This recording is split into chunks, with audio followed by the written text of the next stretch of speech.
Hello students, कैसे हैं आप? बिल्कुल ठीक, एनर्जेटिक, वेरी गुड।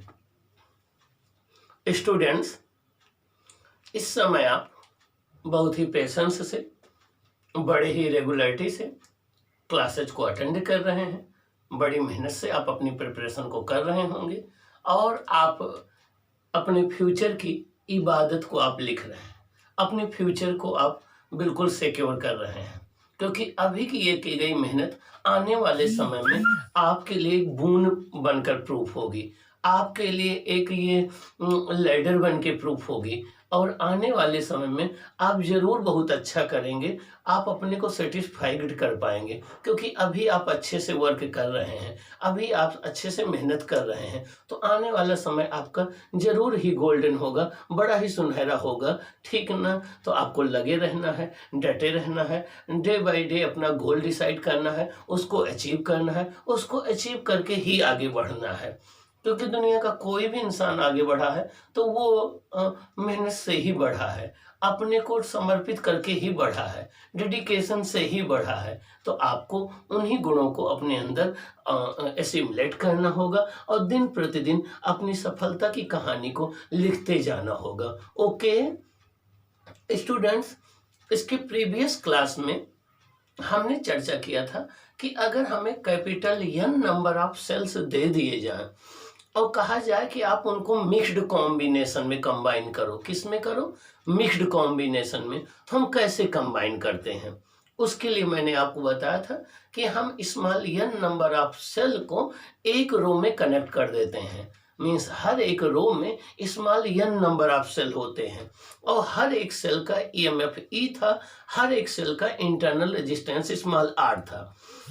और ऐसी हमने यम रोज बनाई थी। कितनी? ऐसी हमने यम रोज बनाई थी। तो यम रोज ऐसी हमने यम रोज बनाई थी तो टोटल नंबर ऑफ सेल्स जो हो जाएंगे कैपिटल एन इक्वल टू वो स्मॉल यम इंटू एन हो जाएगा।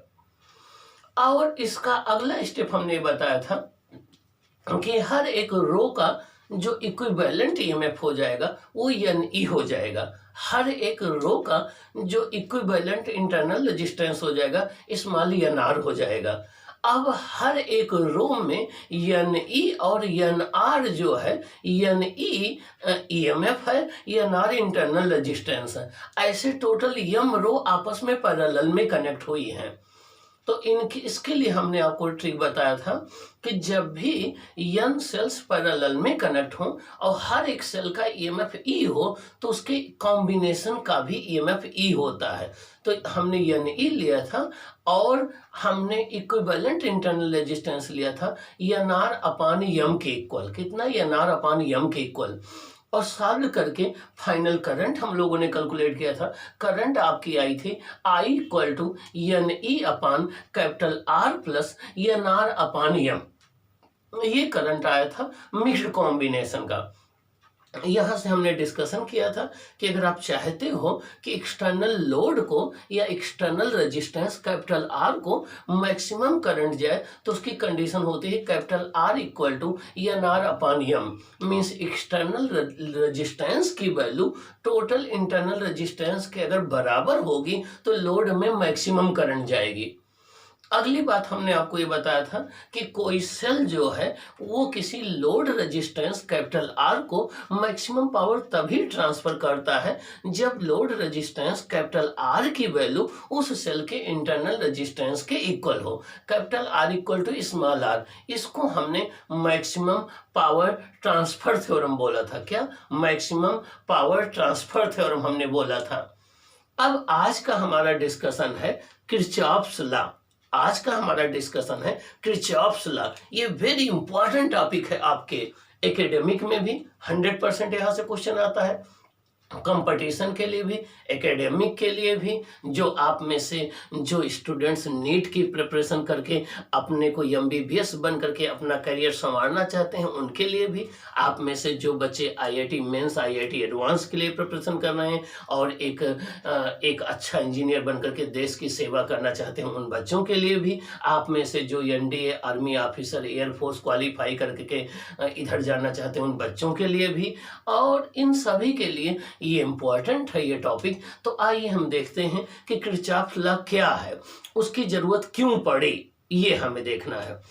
प्यारे बच्चों, अगर कोई एक सिंपल सर्किट होता है, अगर कोई एक सिंपल सर्किट होता है और उसमें हमें करंट फाइंड आउट करना हो, वोल्टेज और रेजिस्टेंस गिवन हो, या वोल्टेज फाइंड आउट करना हो, करंट और रेजिस्टेंस गिवन हो, या रेजिस्टेंस फाइंड आउट करना हो, वोल्टेज और करंट गिवन हो, तो ऐसे प्रॉब्लम को सॉल्व करने के लिए हम सिंपली जॉर्ज साइमन ओम साहब को याद कर लेते हैं।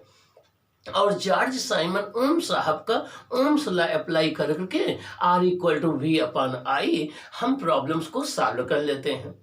इससे जब हम आगे बढ़ते हैं, अगर कोई और बड़ा सर्किट मिलता है जहां पर ढेर सारे रेजिस्टेंस और ढेर सारे सेल्स लगे गए हों, वहां पर हमें करंट निकालना हो, वोल्टेज निकालना हो, तो हम कोशिश ये करते हैं कि जितने रेजिस्टेंस सीरीज में हों उनका सीरीज इक्विवेलेंट निकाल लेते हैं, जितने पैरेलल में हों उनका पैरेलल इक्विवेलेंट निकाल लेते हैं, फिर टोटल सर्किट का इक्विवेलेंट रेजिस्टेंस निकाल लेते हैं, और I total = V supply/R equivalent से हम करंट निकाल सकते हैं और किसी पर्टिकुलर ब्रांच में वोल्टेज निकाल सकते हैं। तो यहाँ पर हमारा सीरीज और पैरेलल कॉम्बिनेशन से काम चल जाता है, सर्किट हमारी हैंडल हो जाती है। लेकिन बच्चों यही नहीं, कई ऐसे सर्किट आपको आगे मिलेंगे जिनको सीरीज और पैरेलल में सॉल्व करना पॉसिबल नहीं है। कई ऐसे सर्किट मिलेंगे जहां पर आप ओम्स लॉ अप्लाई करके उनकी स्टडी नहीं कर सकते हो।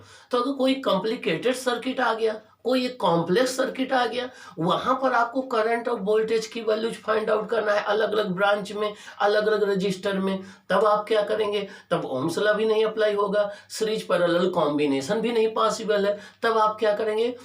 तब आप किरचॉफ साहब को याद करेंगे। इनका नाम था गुस्ताव किरचॉफ, इनका नाम था Gustav Kirchhoff, GUSTAV, Gustav Kirchhoff. और इन्होंने 1842 में अपने ये 2 लॉज दिए थे। इनके लॉ के हेल्प से आप एक कॉम्प्लिकेटेड सर्किट में या एक कॉम्प्लेक्स सर्किट में करंट और वोल्टेज की वैल्यू अलग अलग ब्रांचेज में फाइंड आउट कर सकते हैं। और अगर मान लीजिए सर्किट इतना कॉम्प्लिकेटेड हो गया कि किरचॉफ लॉ भी नहीं अप्लाई हुआ, तब आप क्या करेंगे? तब हम आपको बताएंगे। अभी आप IIT से जब बीटेक करेंगे इलेक्ट्रिकल ब्रांच से, तो आगे नेटवर्क थ्योरम होती है जिसको हम थेवेनिन थ्योरम कहते हैं, नॉर्टन थ्योरम कहते हैं, मैक्सिमम पावर ट्रांसफर थ्योरम कहते हैं। तो आगे नेटवर्क थ्योरम होती हैं, उनका यूज कर करके हम और कॉम्प्लिकेटेड सर्किट को सॉल्व करते हैं। तो जैसे जैसे जटिलता, कॉम्प्लिकेशन या कॉम्प्लेक्सिटी बढ़ती जाती है, वैसे वैसे नए टूल्स हमें यूज करना पड़ता है सर्किट की एनालिसिस करने के लिए। तो यहाँ पर हमें जो है किरचॉफ लॉ का यूज करना है। किरचॉफ ने 1842 में 2 लॉज दिए। एक को हम इनका किरचॉफ करंट लॉ बोलते हैं, KCL बोलते हैं, या किरचॉफ जंक्शन लॉ बोलते हैं, या किरचॉफ नोड लॉ बोलते हैं। तो चाहे आप KCL बोलो, किरचॉफ करंट लॉ बोलो, या आप जंक्शन लॉ बोलो, या आप नोड लॉ बोलो, या जंक्शन रूल बोलो, ये एक ही बात है। और सबसे इम्पॉर्टेंट बात यह है कि जो किरचॉफ करंट लॉ है वो law of conservation of charge पर बेस्ड है। वो ये कहता है कि किसी भी सर्किट में अगर करंट फ्लो कर रही है तो ना तो कहीं चार्ज इकट्ठा होता है, मीन्स सिंक होता है, और ना कहीं जो है वो चार्ज कंज्यूम होता है। जितना चार्ज आएगा पर सेकंड उतना ही चार्ज लीव कर जाएगा। तो इस कॉन्सेप्ट पर बेस्ड है। तो किरचॉफ का फर्स्ट लॉ जो है law of conservation of charge पर बेस्ड है। और किरचॉफ का सेकंड लॉ जो है वो law of conservation of energy पर बेस्ड है। तो किरचॉफ का second law of conservation of energy पर बेस्ड है। किरचॉफ का फर्स्ट लॉ जो है law of conservation of charge पर बेस्ड है। फर्स्ट लॉ के हेल्प से हम जो है करंट का डिस्ट्रीब्यूशन फाइंड आउट करते हैं। सेकंड लॉ के हेल्प से अननोन ब्रांचेज में करंट और वोल्टेज हम फाइंड आउट करते हैं। दूसरी बात, किरचॉफ लॉ AC सर्किट और DC सर्किट दोनों के लिए एप्लीकेबल होता है। चाहे वो AC सर्किट की आप एनालिसिस कर रहे हो, चाहे DC सर्किट के लिए एनालिसिस कर रहे हो, दोनों के लिए एप्लीकेबल होता है। ठीक है ना? और तीसरी बात, किरचॉफ का सेकंड रूल इस बात पर बेस्ड है कि जो इलेक्ट्रोस्टैटिक फील्ड है ये कंजर्वेटिव फील्ड है। तो एक राउंड पाथ में वर्क डन 0 होता है। ये इस कॉन्सेप्ट पर बेस्ड है।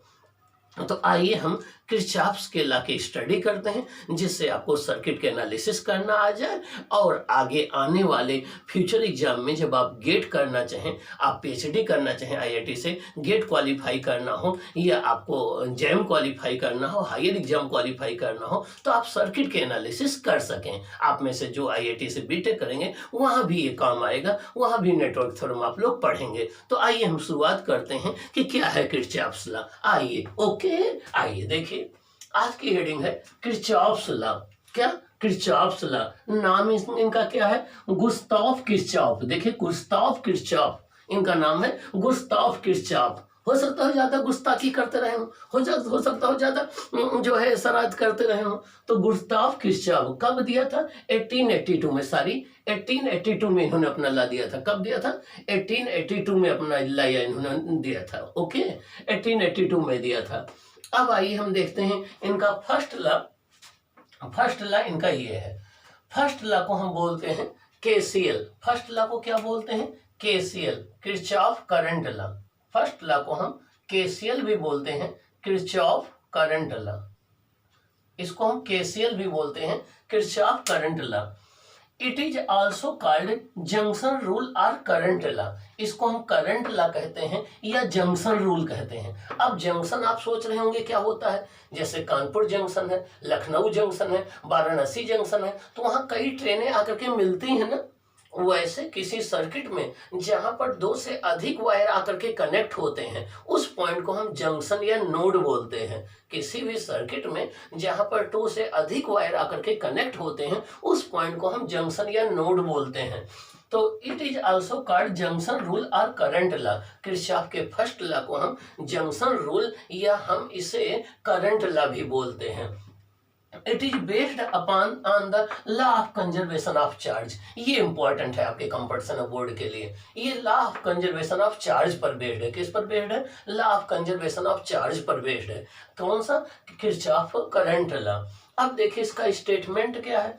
इसका स्टेटमेंट है the algebraic sum of currents meeting at a junction is zero. The algebraic sum of the currents meeting at a junction is zero. इसका मतलब क्या हुआ कि किसी सर्किट में, जैसे ये जंक्शन यहाँ पर देखें, ये ओ जंक्शन है, तो ये कह रहे हैं किसी जंक्शन पर जितनी भी करंट आ रही हैं, किसी भी करंट्स पर किसी भी जंक्शन पर जितनी भी करंट्स मीट कर रही हैं, उनका एल्जेब्राइक सम हम निकाल लें तो वो जीरो आना चाहिए। क्या आना चाहिए? एल्जेब्राइक सम जीरो आना चाहिए। The algebraic sum of currents meeting at a junction is zero. किसी सर्किट में किसी जंक्शन पर जितनी भी करंट आकर के मीट कर रही हैं, अगर उनका हम एल्जेब्राइक सम ले लें तो वो जीरो आना चाहिए। Summation I equal to zero, summation I equal to zero. अब आप यहाँ पर देखिए एक एल्जेब्राइक सम आया है। एल्जेब्राइक सम का मतलब होता है कि जो करंट पॉजिटिव हो उसको प्लस साइन के साथ लेना, जो करंट निगेटिव हो उसको निगेटिव साइन के साथ लेना। अब यहाँ कन्वेंशन क्या है मैं बता दूं। किसी भी जंक्शन पर इनकमिंग करंट्स को हम जनरली निगेटिव लेते हैं। क्या? इनकमिंग करंट को निगेटिव लेते हैं और आउटगोइंग करंट को पॉजिटिव लेते हैं। इनकमिंग करंट को हम निगेटिव लेते हैं, आउटगोइंग करंट को पॉजिटिव लेते हैं। देखिए यहाँ पर I1 I2 ये आउटगोइंग करंट है तो इनको हम पॉजिटिव लेंगे। I इनकमिंग करंट है तो इसे निगेटिव लेंगे। तो अगर आप ये ला अप्लाई करोगे तो क्या हो जाएगा? देखिए एल्जेब्राइक सम लेना है तो आउटगोइंग करंट को तो आप पॉजिटिव लेंगे, तो आउटगोइंग करंट आपकी ये हो गई, और इनकमिंग करंट को आप निगेटिव लेंगे। इनकमिंग करंट I है, इसे निगेटिव लेंगे तो कितना आ जाएगा? जीरो। यही है किरचॉफ फर्स्ट लॉ। इसी को हम बोलते हैं एल्जेब्राइक सम। क्या? एल्जेब्राइक सम में जो प्लस है उसको प्लस साइन के साथ लो, जो माइनस है उसको माइनस साइन के साथ लेकर के अगर कोई भी क्वांटिटी ऐड की जाती है तो उसे एल्जेब्राइक सम कहते हैं। तो किरचॉफ का फर्स्ट लॉ कहता है कि किसी सर्किट के किसी जंक्शन पर जितनी भी करंट मीट कर रही हैं उनका एल्जेब्राइक सम जीरो होता है। या आप इस दूसरे शब्दों में कह सकते हो the sum of the incoming currents, the sum of the incoming current equal to sum of outgoing current. यहाँ पर देखिए इनकमिंग करंट I है, outgoing current I1 plus I2 है, तो I equal to I1 plus I2 means the sum of incoming current equal to sum of outgoing current. जितनी total incoming current होती है किसी जंक्शन पर उतनी ही आउटगोइंग करंट होती है। तो ये किरचॉफ का फर्स्ट लॉ है। आइए फर्स्ट लॉ को हम प्रूव करते हैं। देखिए कैसे प्रूव करेंगे। ये कोई एक सर्किट है, ये कोई एक सर्किट है जिसका पॉइंट हमने ओ ले लिया, ये कोई एक सर्किट है जिसका पॉइंट ओ ले लिया। ओ पर देखिए क्यू चार्ज आ रहा है और यहाँ से दो पार्ट में डिवाइड हो जा रहा है, कुछ चार्ज इधर चला जा रहा है, कुछ इधर चला जा रहा है। सपोज कर लो Q1 इधर चला गया, Q2 इधर चला गया। अब जब भी किसी वायर में करंट फ्लो करती है तो वो वायर न्यूट्रल का न्यूट्रल बना रहता है। इसका मतलब जितना चार्ज आ रहा है उतना ही जाना चाहिए ना। तो अगर आने वाला चार्ज ज्यादा हो गया, जाने वाला कम हो गया तो चार्ज इकट्ठा हो जाएगा, ये वायर चार्ज हो जाएगा।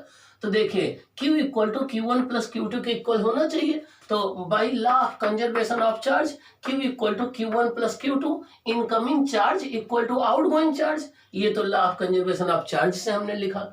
अब सपोज कर लो कि टी टाइम में यहाँ Q चार्ज आ रहा है, उतने ही टाइम में Q1 और Q2 चार्ज यहाँ से लीव कर रहा है। तो बोथ साइड में हमने टाइम से डिवाइड कर दिया, बोथ साइड में हमने टाइम से डिवाइड कर दिया, divide by T, both side में हमने टाइम से डिवाइड कर दिया।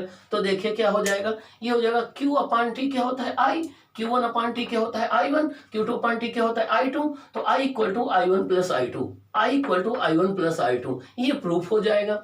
ये क्या है, आउटगोइंग करंट है, ये प्लस साइन के साथ होती है। ये क्या है, इनकमिंग करंट है, ये माइनस साइन के साथ होती है। तो the sum of incoming current is equal to sum of outgoing current, means जितनी इनकमिंग करंट होती है उनका सम आउटगोइंग करंट के इक्वल होता है। आप इस लॉ को इस फॉर्म में भी स्टेट कर सकते हैं। ओके, तो ये आपका रहा किरचॉफ फर्स्ट लॉ, या इसको किरचॉफ करंट लॉ बोलते हैं, या जंक्शन रूल बोलते हैं, या नोड लॉ बोलते हैं। और ये जो पॉइंट ओ है, यहाँ पर 1 2 3 वायर आकर के मीट कर रहे हैं, तो इस पॉइंट को नोड बोलते हैं या जंक्शन बोलते हैं। इस पॉइंट को नोड या जंक्शन बोलते हैं, इसीलिए इसको जंक्शन रूल भी कहते हैं या नोड रूल भी कहते हैं। ये रहा किरचॉफ फर्स्ट लॉ। ओके, तो सभी स्टूडेंट्स याद रखेंगे किरचॉफ फर्स्ट लॉ किस फिजिकल क्वांटिटी के कंजर्वेशन पर बेस्ड है बच्चों, चार्ज के कंजर्वेशन पर। किस पर बेस्ड है, चार्ज के कंजर्वेशन पर। किसी भी सर्किट से जब करंट फ्लो कर रही होती है तो वो वायर न्यूट्रल का न्यूट्रल बना रहता है। मान लो ये कोई एक वायर है,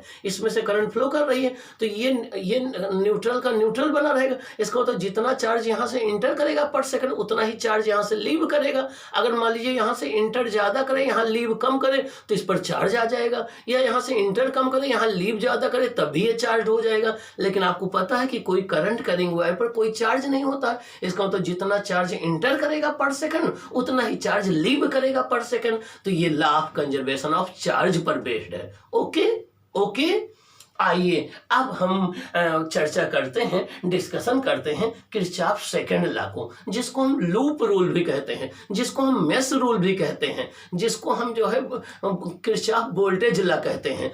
आइए देखें सेकंड लॉ। क्या सेकंड लॉ, किरचॉफ के सेकंड लॉ को हम लोग जो है केवीएल भी बोलते हैं, किरचॉफ वोल्टेज लॉ। इसको केवीएल भी बोलते हैं, किरचॉफ वोल्टेज लॉ।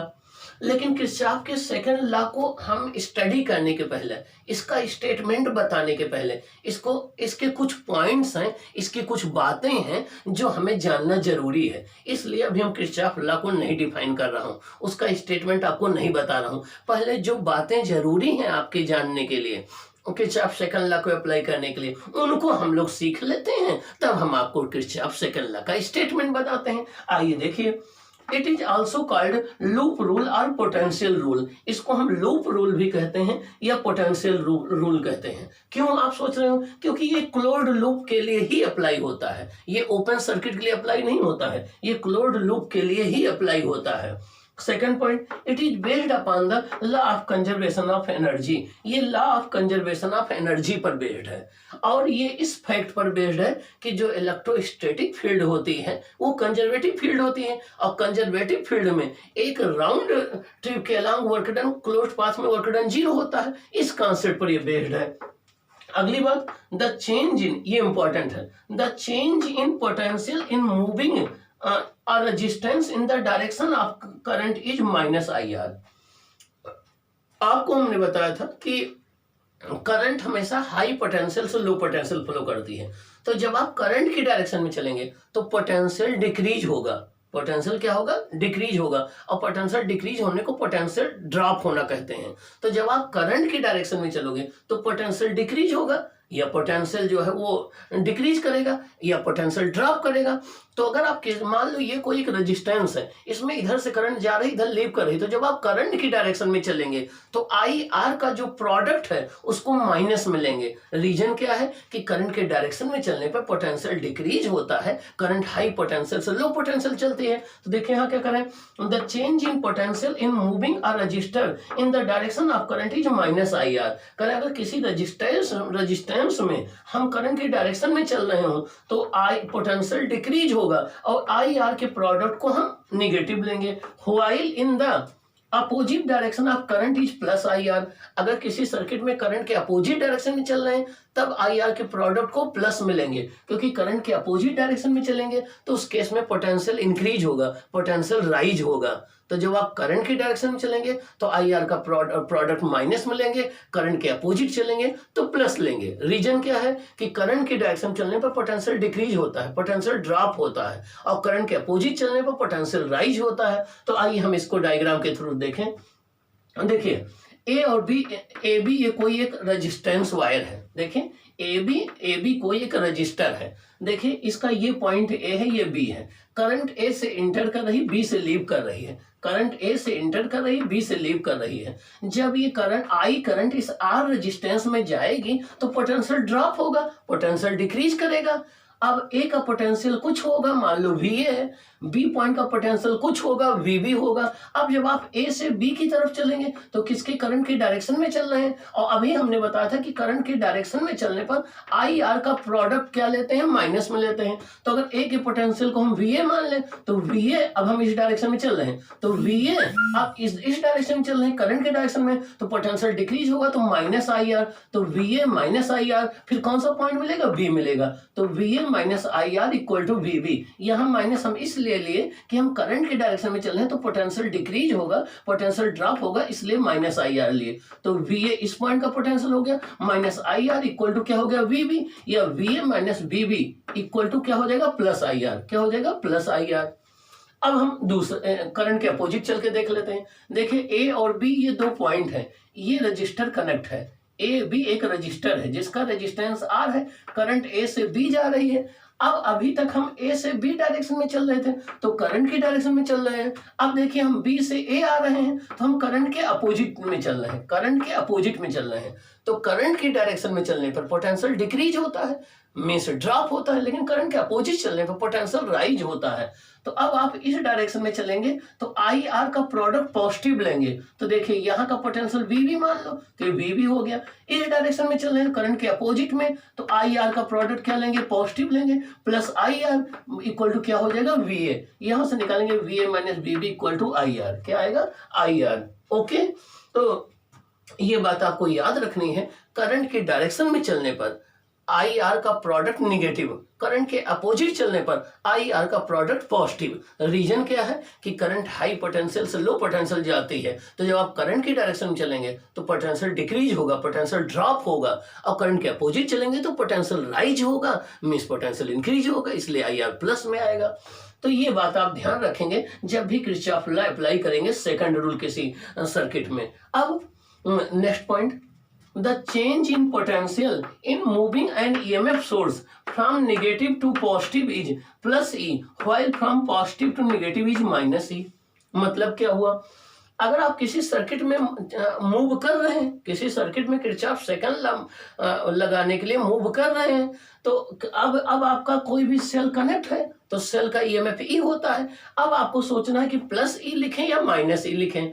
तो अगर आप किसी सेल में पॉजिटिव टर्मिनल से निगेटिव चल रहे हैं, पॉजिटिव से निगेटिव की तरफ चल रहे हैं, तो उस केस में माइनस ई लिखेंगे, क्योंकि पॉजिटिव से निगेटिव की तरफ चलेंगे तो पोटेंशियल डिक्रीज होगा, तो माइनस ई लिखेंगे। लेकिन अगर आप निगेटिव से पॉजिटिव चलेंगे तो प्लस ई लिखेंगे। क्या लिखेंगे, प्लस ई। या हम आपको एक क्लू बता दें, आप जो बाद में टर्मिनल मिलेगा उसी का साइन लगा देना। जैसे आप यहाँ ए से बी चलेंगे तो बाद में टर्मिनल माइनस ई मिलेगा तो यहाँ माइनस ई लगा देना। अगर आप इधर से इधर चलेंगे तो बाद में टर्मिनल प्लस ई मिलेगा तो यहाँ प्लस लगा देना। तो जो टर्मिनल बाद में मिले उसी का साइन आपको यूज कर लेना है। अब आप देखिए ए और बी के बीच में देखिए ये एक सेल कनेक्ट है, इसका ईएमएफ ई है, ये प्लस है ये माइनस है। अब हम किधर चल रहे हैं, देखो ए से बी की तरफ चल रहे हैं ना, ए से बी की तरफ चल रहे हैं ना, तो इसका पोटेंशियल हाई है, इसका लो है। ए के पोटेंशियल को हमने वी ए मान लिया। अब इधर चलने पर पोटेंशियल डिक्रीज होगा, ड्रॉप होगा, तो माइनस ई आ गया, इक्वल टू क्या आ जाएगा, V B. V A minus E equal to V B आ जाएगा।